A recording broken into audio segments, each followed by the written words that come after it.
All right, this is a great little oven. It might be a little bit small,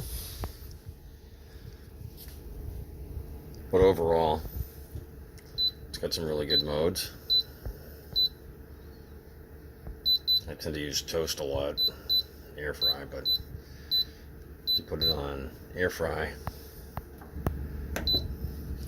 and you adjust the time.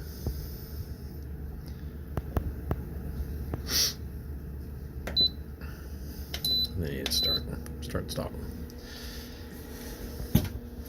I also pull the tray out, which I've done because I've been cooking on it. So, as long as you're not trying to cook a big turkey, it's a great little oven to have.